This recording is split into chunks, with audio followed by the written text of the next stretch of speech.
आपलं वर्तमान आणि संपूर्णपणे जगाचे काय आता ग्लोबलायझेशन वगैरे चालू आहे. कारण की बाबासाहेबांचे आर्थिक जे विचार होते त्याच्यात रिझर्व्ह बँकेची स्थापना सुद्धा बाबासाहेबांच्याच विचारातून झालेली आहे.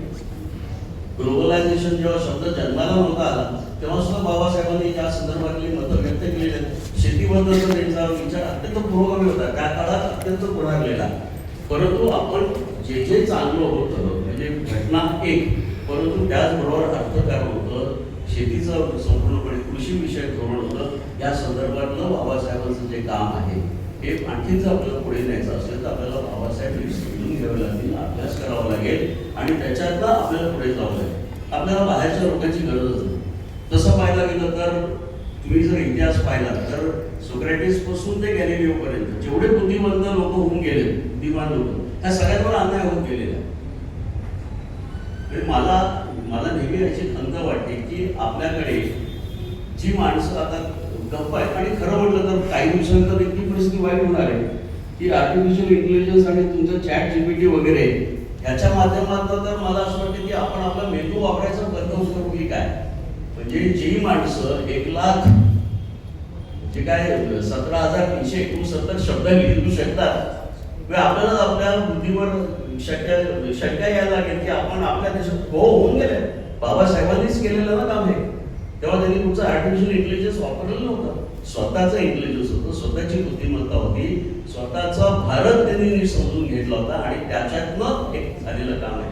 हे काम असं आपल्याला आउटसोर्स करता येणार नाही की भारताची ही गरजा आहेत आणि भारताच्या संदर्भातले चॅट जीपीटी जे कोण वापरत असेल किंवा एआयचा वापर करत असेल तर त्याला प्रश्न विचारायला लागतात. तर तुम्ही प्रश्नच जर दिले नाही तर त्याला उत्तरं काय ना. पण मला असं वाटतं प्रश्न विचारण्याची सुद्धा एक सवय आपल्याला करून घ्यावी लागते. उत्तरं पटापट देईल चॅट जीपीटी आणि मग काय होतं की आपल्याकडे जे काही येतं व्हॉट्सअपवरनं किंवा अन्य तुमच्या समाज माध्यमातून ह्याच्यातून आपण ते कटपेस्ट करून पुढे कॉपी करून टाकतो. आता उद्या सुद्धा बाबासाहेबांचे अनेक विचार येतील, किती लोक ते वाचतील मला माहिती आहे, पण आधी की फॉरवर्ड करून टाकतील. माझी नम्र विनंती आहे की बाबासाहेबांचे विचार असे नाहीये की ते फक्त फास्ट फॉरवर्ड करून टाका. ते वाचा, त्याच्यावर विचार करा, चिंतन करा, आपापसात बोला आणि त्याच्यातनं मला असं वाटतं की ती खरी आपल्या समाजाची ओळख असते आणि ते खरं पुरोगामीपण. या सगळ्या गोष्टींचा विचार जर आपण केला तर बाबासाहेबांची जी काय आज आपण जयंती साजरी करतो तर त्याला कुठेतरी काहीतरी अर्थ प्राप्त होतो. अन्न त्या उत्सवासारखा उत्सव होऊन जाईल तसं होता कामा नये. बाबासाहेब हे इतके त्यांना आपल्याला हलक्यात घेता येणार नाही, थोडक्यात सांगायचं.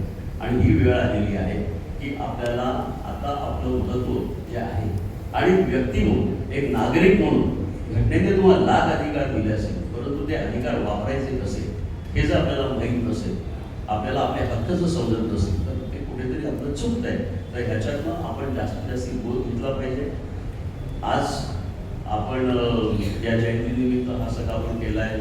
टाऊन हॉलसारखी वास्तू आपण वापरतोय की ह्या टाऊन हॉलमध्ये स्वातंत्र्याचं मला असं वाटतं की पहिलं जे एक स्फुल्लिंग होतं, पहिला जो हुंकार होता तो ह्याच वास्तूतनं निघाला होता आणि तिकडनं राष्ट्रवादी काँग्रेस हे काम चालू करते. हे अत्यंत अभिनंदनाची गोष्ट आणि स्वागताची गोष्ट. त्याबद्दल जोरदार पाय बजून की असं चांगलं काम तुम्ही करत राहा.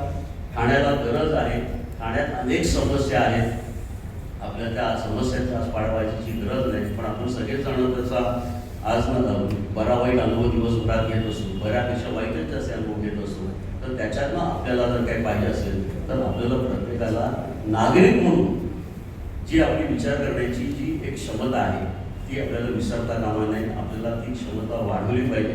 त्यासाठी आपण जास्तीत जास्त वाचन, शिक्षण, मनन, चिंतन आणि चर्चा. अन्यथा आजकाल म्हणजे थोडंसं मी आता ह्या व्यासपीठावर आहे आणि माझे दोघे मित्रच आहेत, पण माझं राजकारणाबद्दलचं मत थोडंसं वेगळं झालेलं आहे अलीकडच्या काळात. परंतु ते राजकारण आपल्याला जर पुन्हा आणायचं असेल तर निश्चितच असेच जे प्रसंग असतात किंवा असे दिवस असतात या दिवशी संकल्प सोडण्याची सुद्धा गरज आहे की कालपर्यंत जे झालं ते झालं, परंतु जर ह्याच्यापुढे मला प्राण बदलायचं असेल, माझा समाज बदलायचा असेल तरच तो देश बदलणार आहे.